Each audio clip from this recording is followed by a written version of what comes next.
Federal Drive is presented by GEHA, Government Employees Health Association, proudly providing health and dental benefits to federal employees and their families. Visit GEHA.com. The Trump administration is starting to develop a new national cybersecurity strategy. Several presidential administrations, including Trump's first, have tried to get their arms around securing U.S. interests in cyberspace. But digital threats to agencies and critical infrastructure have only gotten worse, while artificial intelligence is posing a whole new set of challenges.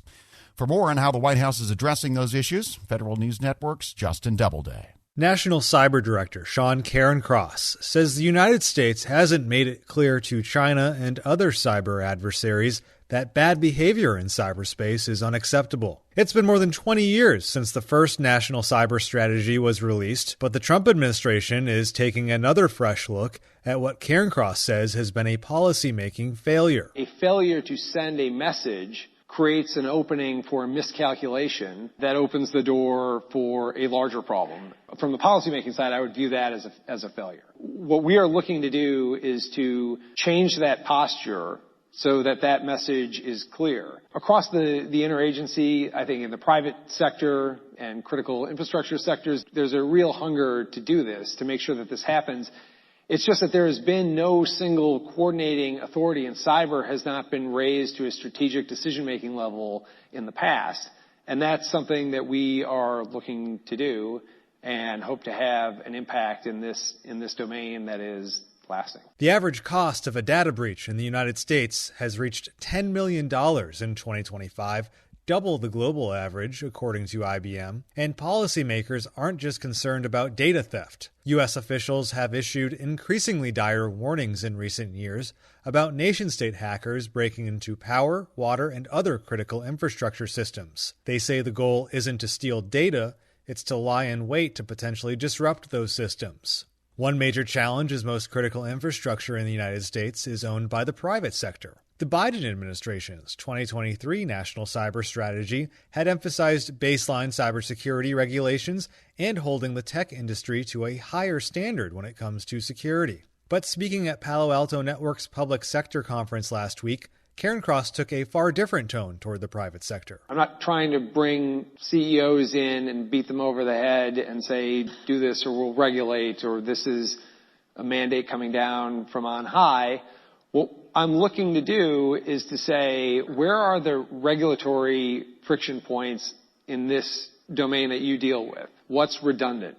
What's become too much of a compliance checklist? Cairncross says the private sector should have to meet minimum standards for cybersecurity, but he says the White House wants to work with businesses to understand how security could be better prioritized against existing regulations. Working to sort of harmonize that regulatory structure it's incumbent on us to do that and work with you all to do that, hopefully as rapidly as we can. But I see this as a true partnership between government and industry. And I think if we can get that in a place where everyone is speaking the same language, it will be incredibly useful for hardening our resiliency. Cairncross says the Office of the National Cyber Director will work to get feedback from the private sector as officials draft the new cyber strategy. Another key focus for the Trump administration is improving the federal government's own cyber defenses. That's where the Cybersecurity and Infrastructure Security Agency plays a key role. CISA has faced steep funding and workforce cuts under the Trump administration, but one of the few CISA programs that the administration has requested more funding for in fiscal 2026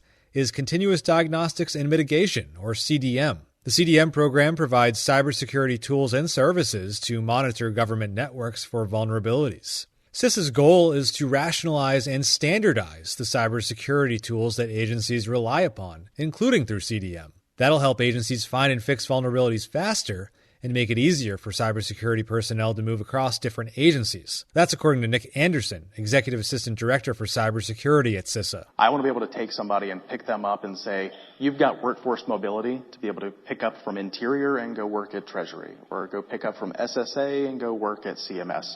If we have a more rationalized, unified cyber stack across the federal government, it's going to provide us the opportunity to do that. But even as officials try to bridge existing gaps in cyber defense, the emergence of artificial intelligence is creating a whole new set of issues. Brett Leatherman, head of the FBI Cyber Division, says Chinese government-backed groups are already using AI to ramp up their hacking operations. Artificial intelligence allows them to scale in ways that they can't otherwise scale. Similarly, it allows mid-tier actors to really asymmetrically scale in ways that they can't have impact otherwise, meaning a lot of these cyber criminal groups now have nation-state type capabilities that they would not otherwise have because they're using generative AI. And as we start to move into agentic AI capability, we're going to see the scale and impact, the scope of those breaches be even more significant. Leatherman says the FBI wants to use AI to speed up cyber defense, but the Bureau is working through challenges with applying AI to its sensitive data sets, like computer logs provided by victims of cybercrime. We can't be in a space where our agents, computer scientists, intelligence analysts, and other support personnel are looking through those manually. We have to be able to leverage meaningful artificial intelligence platforms to get through that while also preserving what is required of us, chain of custody as we do that. We have to be able to defend what we do in courts of law. And so we have to meaningfully adopt technologies that allow us to do that. The Trump administration's AI Action Plan, released in July, provides some clues on how its forthcoming cyber strategy will address AI. The plan calls for the Department of Homeland Security to lead the establishment of an AI Information Sharing and Analysis Center. The center would share AI security-related threat information and intelligence across critical infrastructure. And the plan says agencies like the Defense Department and the National Institute of Standards and Technology will work to promote secure-by-design AI technologies. Karen Cross says the administration wants to balance speed and security when it comes to AI and technology modernization. What steps are we taking to make sure that this is tested, that this is piloted, that this is safe, that this has the rails on it that it needs to, and that it is secure in a way that it needs to? And so we are looking and working with the Office of Science and Technology Policy and AI security and GSA and OMB working together to try to really solve this problem. And that will take private sector engagement as well as we move forward on testing and piloting some of these things. Justin Doubleday, Federal News Network. And you can find Justin's report at federalnewsnetwork.com. There are a lot of reasons why government shutdowns are harmful. The impact on the nation's cyber defenses is certainly one of those reasons, but it's also difficult to measure. We do know that significant percentages of cyber personnel are furloughed, including more than half the staff at the Cybersecurity and Infrastructure Security Agency. But for a deeper look at some of the less tangible impacts, we're joined now by Justin Miller. He's a former Secret Service special agent who specialized in cyber investigations, now an associate professor of cyber studies at the University of Tulsa. There's obviously a lot of gaps that have been temporarily created by the shutdown, but let's talk specifically about cybersecurity. What concerns you most based on what we know about, for example, who's been furloughed at the moment? Well, cybersecurity isn't something that you can pause, right? Adversaries don't take days off, and during a shutdown, critical cyber defenders are furloughed, patching stops, threat monitoring slows. Attackers know exactly when we're vulnerable, and that's when our government's not working. And the shutdown goes beyond a budget issue. It's a national security risk when we don't have our strongest cyber warriors and operational personnel monitoring those systems that secure our networks, our water systems, our critical systems on a daily basis. Based on previous shutdowns and, I don't know, similar events where it is widely known that there's a diminished capacity in the federal government, how do adversaries tend to respond to that? Have we seen an increase in threat activity or specific ways in which they might change their TTPs and the way they approach a particular target in the government? Yeah, I think when you look at cybersecurity, you understand that it's a matter of people, processes, and technology. And when we look at bringing in our adversaries and how they're going to try to attack us or look for vulnerabilities in our networks, it starts with reconnaissance. And if you don't have that technician or the cyber practitioner in the chair monitoring those systems, right, you can't defend a network with an empty chair. And that reconnaissance starts with, in some ways, a passive reconnaissance, in that they try to glean information about individual individuals within our government who run our government. And if those individuals, if they can see, aren't managing their operational capacity appropriately and they're identified as a weak link, you're going to start seeing phishing emails, all sorts of attempts to try to get them to mismanage what they're in charge of and create an operational weak link. And it's not so much that we see it in real time, is that there's a lot of noise ahead of time where we know that they're in the telecommunication systems. We know that there are certain rogue events that are occurring in just recently in New York, previously in Mission, Texas. Those are the things that are telling us that our adversaries in some cases are within our networks, and that's kind of them just kind of rattling the cages. And then when we have these shutdowns, that's the perfect time to be able to exploit your access, to see if your access is actually actionable, right? Because cyber criminal actors, cyber espionage actors, they're looking for information and access to it.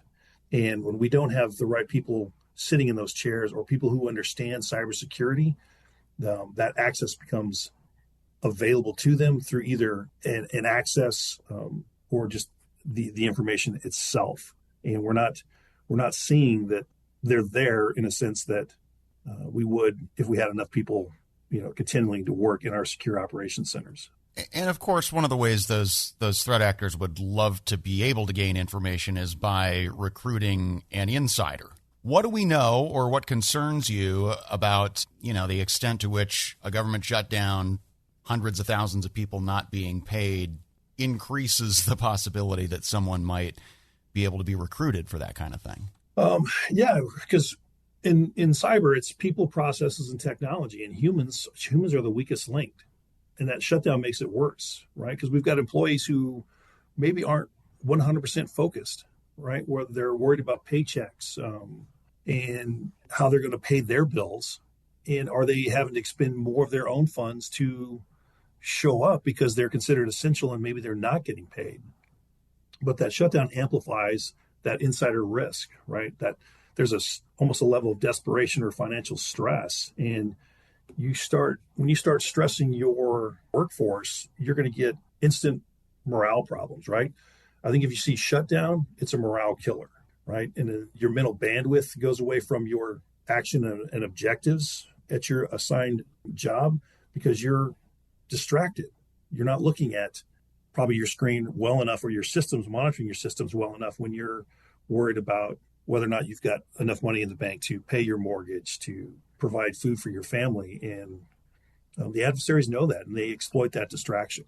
So it doesn't matter how robust your cybersecurity process is. If you're distracted, right, with people are the weak link to the system, to the network.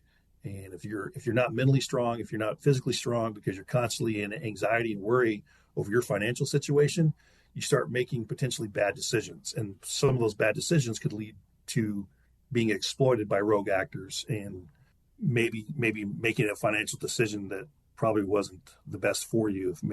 Again, information and access to it are what our rogue actors are looking for. And if you're not paying those critical personnel who have that, maybe they slip and provide that through other means. And maybe that's a rogue actor paying them, and access is now given to something that we probably could have avoided if we didn't have a shutdown.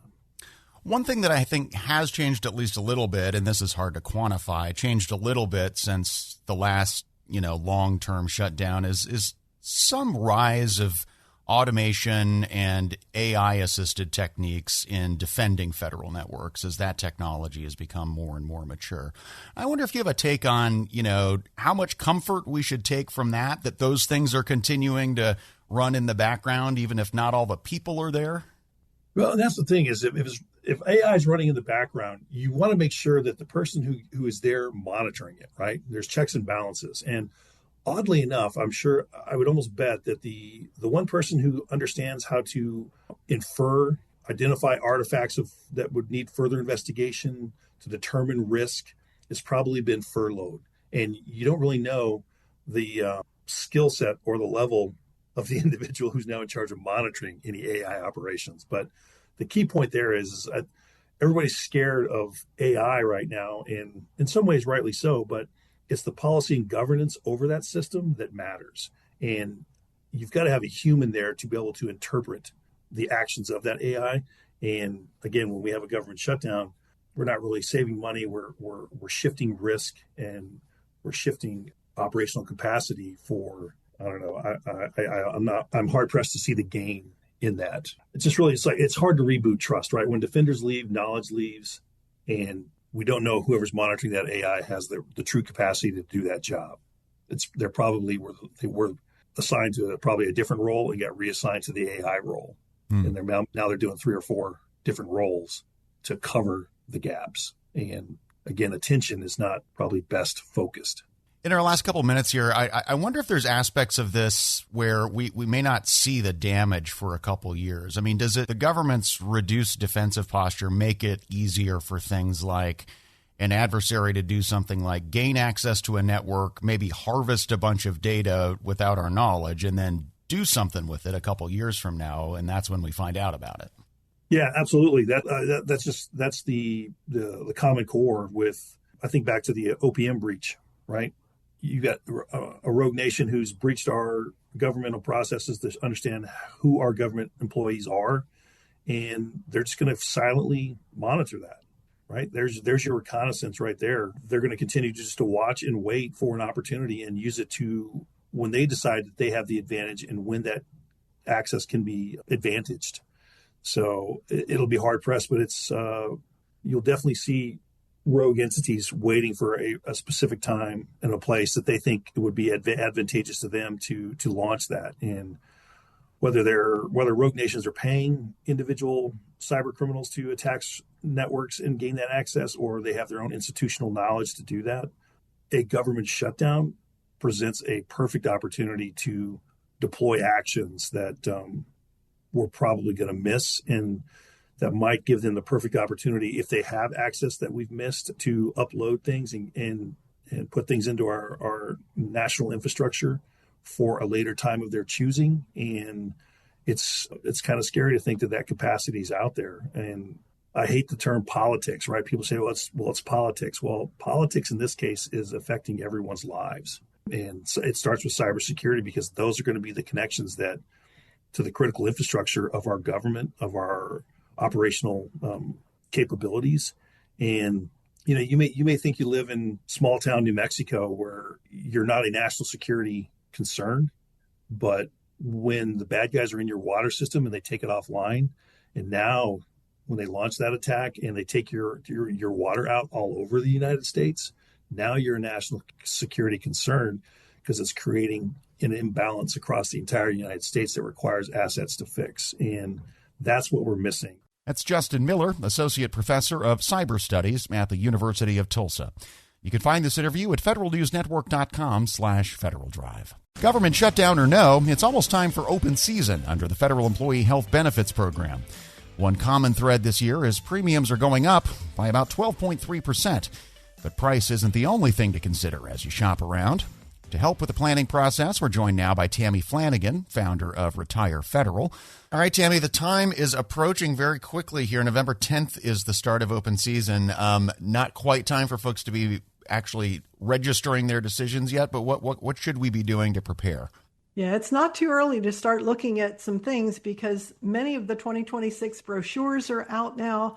So you can go to your current plan's website, look at the 2026 plan brochure, and on the cover, it's going to tell you the page numbers in that brochure to find out what's changing. In particular, you want to look at the premiums, but also look at your cost sharing, the deductibles, co-pays, co-insurance, and even that catastrophic limit could be increased for next year. So just be sure you understand what you have, and then start looking at the other alternatives. How common is it for people to actually make a change during open season? Do you have any idea what the rough proportion is between people who just kind of set it and forget it versus the people who look carefully every year and make some choices? Yeah, maybe you wouldn't be surprised, but it's about 95% of the federal workforce, including the retirees, don't do anything to change their health benefit plan during open season. I think it's like, if it's not broke, it doesn't need fixed. So therefore, they just stay with what they have, which is kind of unfortunate, because even though that plan worked for you 20 or 30 years ago, you've changed, your health plan has most likely changed in those 20 or 30 years. And there's other plans out there that are comparable to what you have that might be less expensive, might offer different benefits that you need now. So I think everyone should take a look. There's lots of plan comparison programs out there. There's open season health fairs, even though we have a government shutdown. There's a virtual health fair on benefeds.gov that anybody can attend. So there's a good place. And if you're a NARF member of the National Active and Retired Federal Employees Association, we've done a series of webinars, and we'll continue to do those throughout open season. So there's lots of places to learn how to navigate the open season. So I'm going to assume our audience is representative of that 95% and probably have not made a lot of these choices in the past. So if you've never done this before, how hard is it to actually make these changes? I guess it can be confusing. It's almost like paralysis from too much analysis because we have so many choices. If you look in any one region of the country, you'll have anywhere from 20 to 25, even 30 or more choices to choose from. And now we have the postal employees are in a subset of the federal health benefits program. So this is all kind of new to them. Even though those plans are very familiar, they've got different premiums. There's a different way that they go to change those plans. So it's not necessarily the easiest thing. It's kind of like, the things you don't like to do, whether it's filling out your tax return or any other dreaded activity, but it's something that needs to get done, and it can really pay off in the long run, so it's worthwhile doing. And I'm going to ask you an it depends question here, but how closely do the price of the premiums in any given plan correlate to the kind of coverage that you're going to get? You're right. It depends. However, I will tell you that just because a plan has an extremely high premium, and a case in point would be the GEHA high option plan. For the family coverage, it's going up next year over $300 a month. So that's not small change when you multiply that by 12 months in the year. And that's a good plan. It's always been a great plan. However, because of the price increase, you might look at other plans that are comparable. Even the GEHA standard option or the high deductible option costs you much less, provide you very comparable benefits. So the price is sometimes more indicative of the cost it is to run that program. Like in other words, let's say that plan has a very low copay on the GLP-1, for weight loss. So because of that, maybe a lot of people chose that plan because the copays on that prescription is low. I don't know. But that could be the reason it's driving the price more so than just the quality of the plan. And as you look at the brochures that we've seen so far for 2026, do they tell any kind of story? Are there trends that we see this year in terms of changes other than in general prices are going up? Yeah, there's some things that are being looked at. OPM always puts out a call letter every year to tell the health plan carriers, what they want to see in those plans. They've taken out the gender operations, the surgeries for that, due to political atmosphere. They've increased the GLP-1 coverage. So every plan is supposed to now cover those weight loss medications. They want to make more information about opioid abuse and provide some tools for that. So yeah, there are some changes that are mostly positive. And like I said, look at that front cover. It's going to tell you exactly where to find the changes in your plan. And then decide, do you like that kind of plan? Do you like a fee-for-service PPO plan where you can choose your own providers? Are you more comfortable with an HMO where there's a whole panel of providers that you can go to and they kind of monitor your health from a more inclusive way of doing things? So there's all kinds of different plans to choose from. And the newest one that a lot of people are starting to realize is a good choice is a high deductible plan. And even though it has a high deductible, it has the option for either a health savings account or a health reimbursement arrangement, which can be a wonderful way to do your health insurance at a little less cost, and also a way to shelter some income from taxes if you qualify for the health savings account. And of course, one thing that is different this year for sure is there's a pretty decent chance we'll start this open season under a government shutdown. What do we know, if anything, about how that will affect the process this year? Yeah, I'm sure nobody thought that it would last through the beginning of open season, but now we're starting to wonder, right? Open season's coming up real soon, and the shutdown may not be over by then.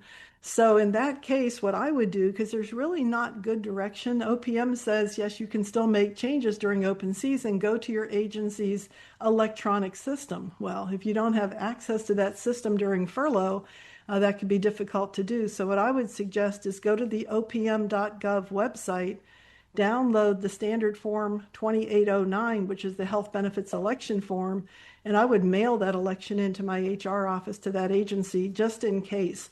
But wait a while, because I'm really hopeful, I got my fingers crossed double, that this furlough will be over before the end of open season on December 8th. But we do have a sense that those paper forms are going to continue to be processed for folks who can't get access to those electronic systems?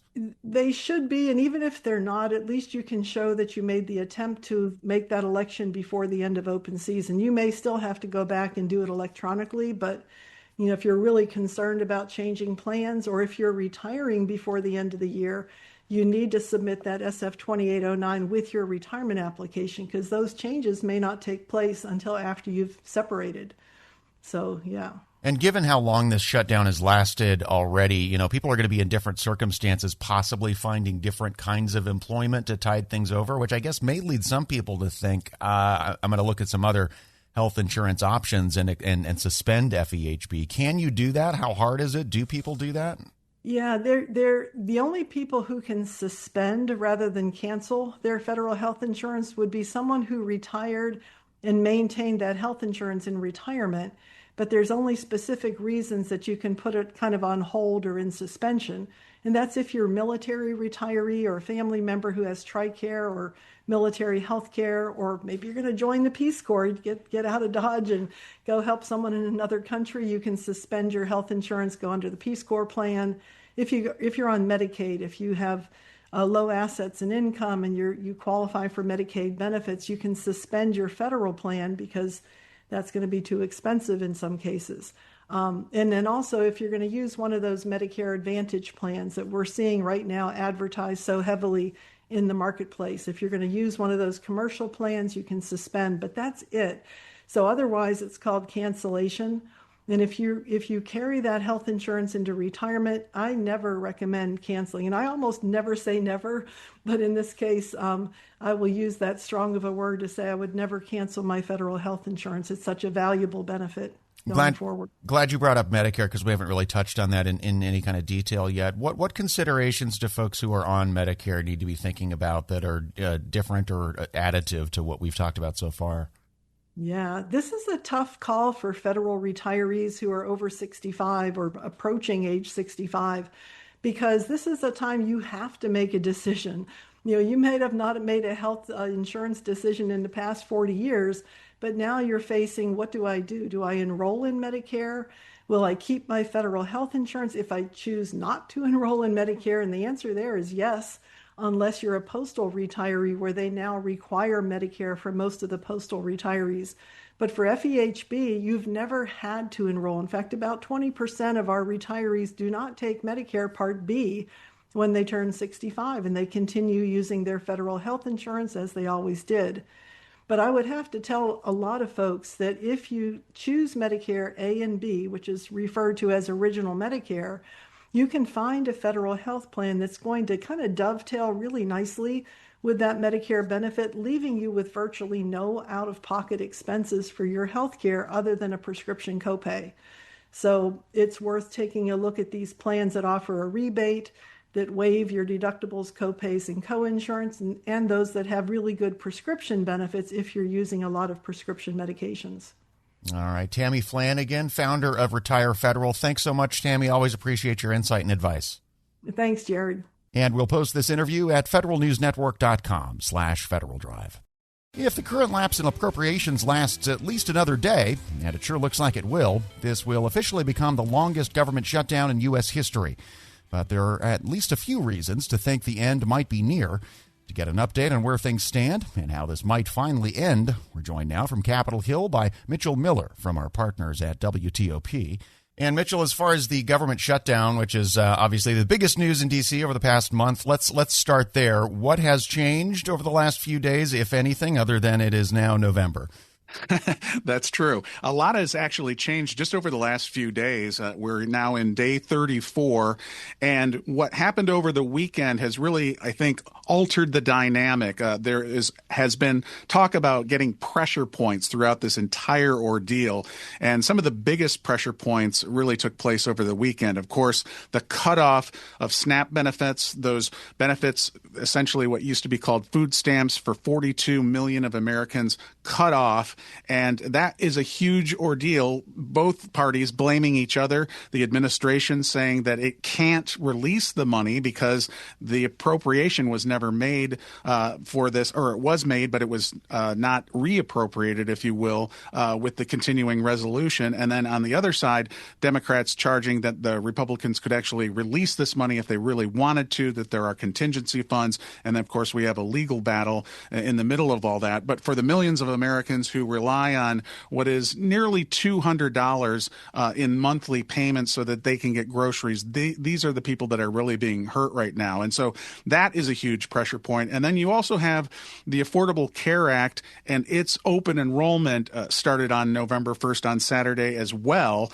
And this is, of course, the big pushing point for Democrats who say that they need to get Republicans to discuss the extension of the subsidies for the ACA.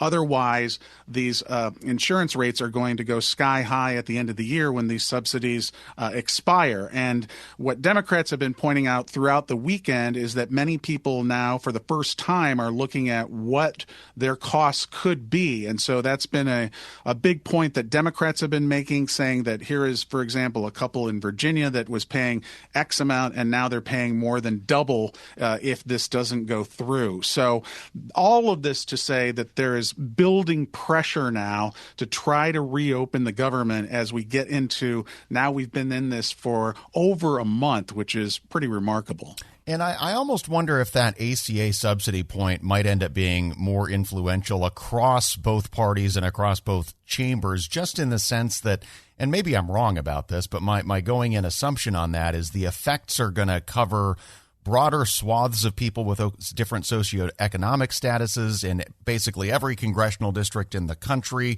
Is that a fair assumption, or am I going out too far on a limb? No, I think that's correct. And this is a point that members of both parties are really concerned about this. Now, on the Republican side, they say that Democrats set up the subsidies and that they actually allowed them to sunset at the end of this year. So they say it's really on the Democrats. On the other side, the Democrats say, look, to your point, there are many states across the country, red states included, that have large numbers of people who rely on these subsidized health insurance premiums in connection with the Affordable Care Act. And so this is something that has always been talked about as the potential off-ramp. Now, the Republicans, what they would like to do is say, okay, many of them will say, we'll accept the fact that this extension needs to occur, but you've got to rein in the cost, and you have to have either caps or more strict limitations on who can actually receive this money. And then the Democrats, on the other hand, say this has to be done, and they, of course, have been using this as a political leverage point, because that's what happens during these showdowns. So I think at some point we're going to have some kind of agreement related to that. What it will actually entail, how deeply involved does President Trump get into all of this remains to be seen. So there's a lot of questions there, but certainly that is the big issue. And then also on the topic of how this ends, we heard some commentary from the president on Friday kind of nudging the Senate in the direction of maybe blowing up the filibuster to end this. How seriously should we take that prospect? Can we tell at this point how realistic something like that might be? Well, certainly whenever the president says something, you have to pay attention to it. And that is a huge one, the so-called nuclear option.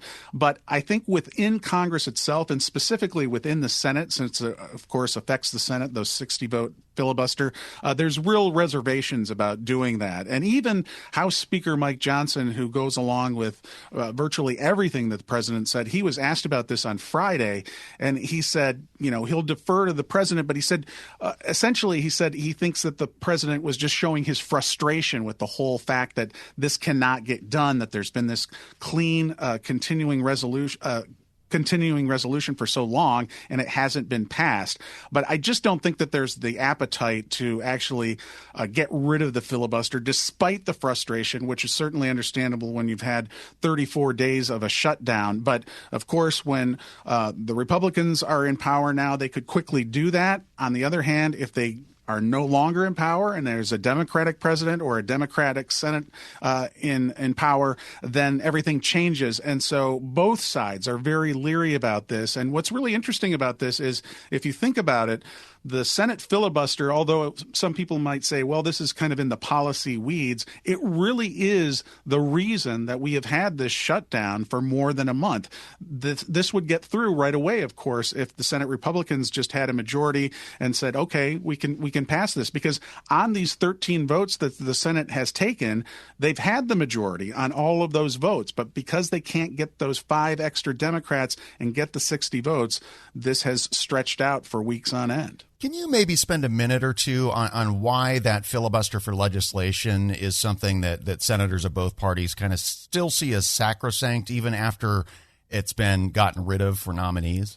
Yeah, absolutely. Because there is really nothing with the country so in deep red and deep blue parts of the country, there is really nothing left politically that brings these parties together. You know, you've completely wiped out essentially the centrist lawmaker that used to be in Congress. And so because you don't have that ability to cross the aisle nearly as much as you used to, you have to have a forcing mechanism, because these people just will not get together on any issue. And the filibuster does force lawmakers across the aisle, Republicans and Democrats, to have to work together, to have to get those extra votes so that you get 60 votes, so you have a little bit of buy-in from both parties on any type of issue. And if you don't have that, with the fact that there's so little trust right now in Congress, and specifically even with the appropriations process, which used to be very bipartisan, many of these lawmakers just know that they have to have this forcing mechanism, the filibuster, to bring them together. And it may be that it takes getting into an intractable situation like this, where it just looks like there's no hope, to finally break that. And I guess it's anybody's guess as to when we get to that point where senators say, we're literally never going to get anything done with this threshold in place because of that lack of trust. Right. And I think they've seen, what has happened, to your point earlier about taking it away, for example, these lower court justices and allowing them to just be rolled through on majorities, and the fact that, various people at the Supreme Court, for example, can get nominated and then pulled through with just a simple majority. I think a lot of lawmakers recognize the fact that if you continue to go in that direction, you're just going to have a flip-flop every time that you have a 4-year election. If one of the parties doesn't win, the other one, of course, is completely steamrolled on the other side. And so because, at least for now, the parties kind of go back and forth, there's leeriness about getting rid of the filibuster. All right, this is my last attempt to cling to hope that the end is near here. But there's another thing coming up here, which is we're about to hit the threshold where we're at the longest shutdown in history, right? Where do the numbers stand as of now, and how does that all shake out from a historical perspective? Right. So we are on the precipice of the longest government shutdown ever. And to break it down a little bit, there has never been a shutdown of all government, which we are in now, that has been as long as this one. But of course, many people remember more recently the 2018-2019, which was technically a partial government shutdown, but that many consider the longest government shutdown ever. That one lasted 34 full days, so we're on day 34 now, and went into the 35th day. And given, unfortunately, where we are right now, I think we are definitely going to surpass it this week. And then we'll have to see later on this week whether or not some of these things that we've talked about, this off-ramp, possibly moving toward a continuing resolution that would, for example, go into next year, will that be something that happens along with promises that certain things will happen in the appropriations appropriations process. But I do think we are getting to the point where something is going to probably shake loose this week. Also, don't forget that on Tuesday you have elections in Virginia and New Jersey. Many people, including Republicans, say a lot of Democrats are holding off right now because they want to wait to see what happens with these elections. They don't want to be seen as caving right before the elections. So that's another factor to consider this week. But I think as the week goes on, because there's been so much pressure, and we haven't even talked about the fact that the air traffic controllers not getting paid and all these flight delays that we've been seeing across the country, that is going to continue to build pressure. And don't forget that 2018-2019 longest shutdown ever. Really, the main reason that finally came to a head and ended was because there was so much concern about the flight delays and flight safety issues that were taking place then. So all of these factors, I think, coming together, there is a little bit of light at the end of the tunnel, despite all the financial pain that this has caused, and that I do think that we are getting closer and closer to having some type of breakthrough in the next week or so. Fingers crossed that you're right. I appreciate you giving us lots of reasons for optimism. Mitchell Miller from our partner at WTOP joining us from Capitol Hill. Thanks a lot, Mitchell. You bet. And you can find this interview at federalnewsnetwork.com/Federal Drive. One thing that is, I would say, interesting about this memo is that, and this may take a little bit of background, when an agency wants to take an action against an employee because of unacceptable performance, they have two options, and those are written in federal statute. One option is to take an action under a certain part of Title V, which is called Chapter 43, and that deals with taking actions, what are called performance-based actions. Under that statute, the agency has to engage in some efforts to try to assist the employee in improving their performance before proposing to fire them. So, for example, if an employee is unacceptable in their performance, the agency is required under Chapter 43 to provide them with a performance improvement period. They also would need to demonstrate that the performance standards against which they're measuring their performance is accurate and reasonable. And then ultimately, if the employee fails during the PIP period, then they can be proposed to be removed or demoted. That's one option. The other option is to propose to fire someone under Chapter 75 of Title V, which is part of the Title V that deals with disciplining employees for misconduct. And the agency has a choice. They can take an action based on unacceptable performance under either statute, but there are big differences between the two. The biggest difference between taking an action under Chapter 43 and Chapter 75 is that under Chapter 75, the agency is not required to put the employee on a performance improvement period. They could take unacceptable performance as it exists right now and propose to fire them, propose to demote them, propose to suspend them. That's the biggest difference. It's not the only difference. The other difference is that under an attempt to discipline an employee for unacceptable performance in Chapter 75, the agency has a higher burden of proof than under Chapter 43. The burden of proof under Chapter 75 is preponderance of the evidence. Under Chapter 43, it's merely substantial evidence. It's the easiest burden of proof that exists in law. So those are some of the bigger differences. The other difference is that under Chapter 75, if an agency proposes to fire someone for unacceptable performance, they have options short of firing them, including demoting them, suspending them, etc. With Chapter 43, you either get fired or demoted. There's not really a suspension option. And on appeal to the MSPB, it's the same thing. Under Chapter 43, a judge could not mitigate removal to a suspension, but in a Chapter 75 case, they could. So those are some of the biggest differences here. And what DOD is proposing and actually instructing is that agencies use Chapter 75 to propose to fire people for unacceptable performance. So while there's nothing wrong with using Chapter 75 to propose to discipline someone for unacceptable performance, the agency is directing supervisors and HR to use Chapter 75 rather than Chapter 43. That's a huge difference in terms of processing or deciding how to address poor performance of an employee. Here, essentially what they're saying is we're not going to take the step of trying to help the person to improve. We are just going to get rid of them or try to get rid of them. spoke to some lawyers. Their response to this memo was, look, this is them trying to make it almost like at-will employment. When I spoke with a former Defense Department's director of civilian personnel, he said that, look, it's not really helpful to compare this to at-will employment because the law already requires a lot of due process. Then there is OPM requirements. Then on top of that, the Defense Department has their own requirements. There are so many layers, and each of those layers can serve as grounds for a challenge. So this is a very frustrating process for managers, and poor performers get shuffled. It's really hard for managers to get rid of poor performers. And removing this particular layer would be helpful for managers. What would your response be to that?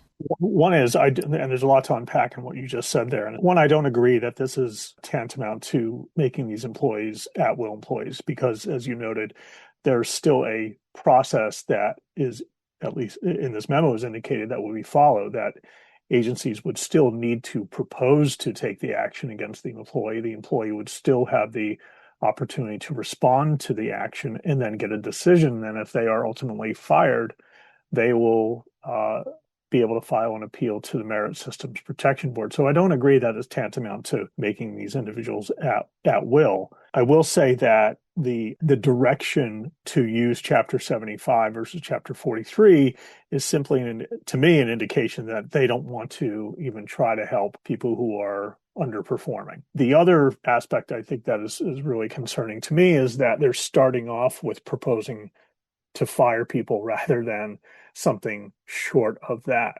I think not every case justifies removal. Some probably do, but that's not the point here. That they are taking a wholesale approach to all individuals who might be underperforming, and the immediate step is to propose to fire them.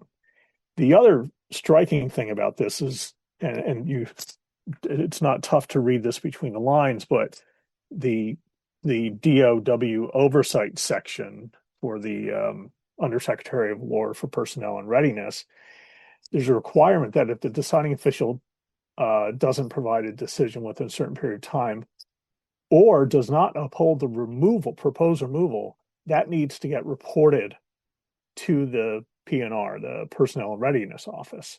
And to me, what that indicates is that if you're a deciding official and you don't uphold the removal of someone, you might be in trouble. That you're not actually taking the action that's really what I think this memo is meant to instruct supervisors. Let's fire underperformers. I'm not saying that underperformers shouldn't be disciplined or shouldn't, in some cases, be fired, but it's an explicit attempt, I think, to avoid trying to help people improve performance when there are many people that can with the right instruction. That's kind of what I got, that this memo reads that removal is almost the default option. Yes, I agree with that. And also on top of this, the people I spoke with said that previously this memo wouldn't raise as much concern, but given that this memo doesn't exist in a vacuum, and given this increasing politicization of the military, whether we take the speech that Hegseth gave to admirals and generals as an example, this memo doesn't exist separately from that. What would be your response to that?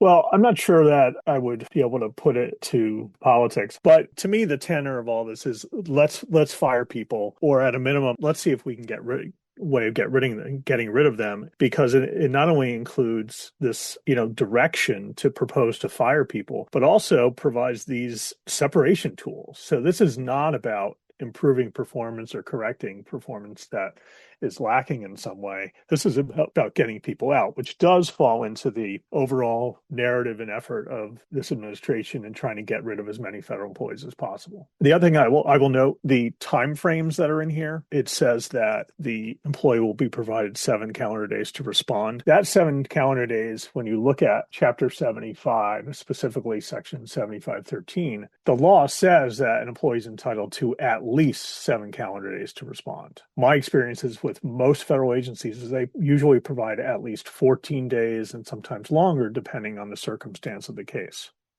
So To me, it reads they're going to get a maximum of 7 days to respond. And then the deciding official has to make a decision within the total of 30 days from the day the person gets the notice. So if someone gets a notice tomorrow, or today for that matter, then they have to issue a decision by November 30th. And what's unusual about that is even though the statute, the law says someone won't be removed sooner than 30 days from the notice, that rarely happens because it does take time for an employee to put together a response. It also takes time for the deciding officials to properly consider the response.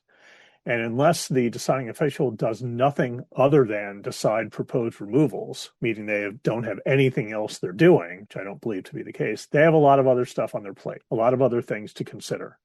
And if they are going to be forced to issue a decision within 30 calendar days, I think there's a big question as to whether that process that's been provided is really just a sham. It's Jim Eisenman, a partner with the Alden Law Group, talking with Federal News Network's Anastasia Obis.